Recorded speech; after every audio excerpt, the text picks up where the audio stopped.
Essubi eyongedde mu kaweefube w'okujjanjaba obulwadde bwa kkookolo wano mu Uganda ng'eddwaliro lya kkookolo erya Uganda Cancer Institute lifunye ebyuma eby'omulembe okwongera okujjanjaba obulwadde buno mu budde.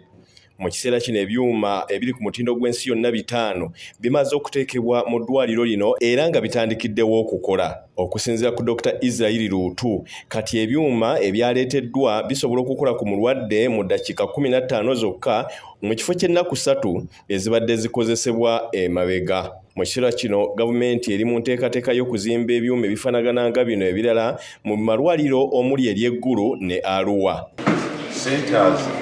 Tugenda okugulawo ziri nnya, Eggulu, Mbale, Ambalala n'Arua. Ze centers nnya ezijja kujjanjaba kansa.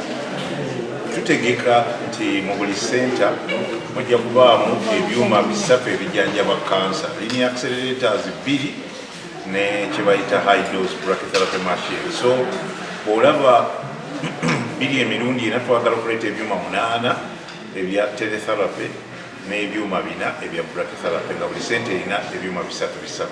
Wabula wadde ebyuma bino bizze, abasawo bagambye naye abantu kibagwanidde okwongera okukeberebwanga amangu obulwadde bwa kkookolo bwe baba bazuubiddwa nabo bajjanjabibwe mangu. Singa abantu bajjanga bukyali kikende kyongera okuwonya n'abantu okuwangaala ebbanga eddene.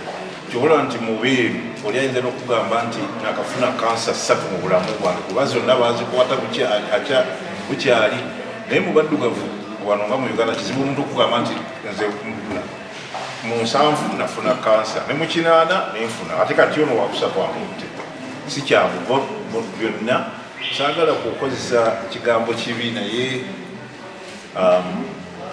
nenga tukiraba obuuli bajja ekizimba nga kyenkana ng'omutwe gwe ng'alina emitwe ebiri kiba okuwona kuba si kwangu kati tayinza kubeerawo n'agamba nti nakafuna kansa 3 mu bulamu. Kati Uganda erina ebyuma eby'omulembe ebijjanjaba kkookolo 5 okusinziira ku kibiimo ky'ekibiina ky'ebyobulamu ekyensi yonna ekya World Health Organization. Uganda erina okubeera n'ebyuma lwakiri 45.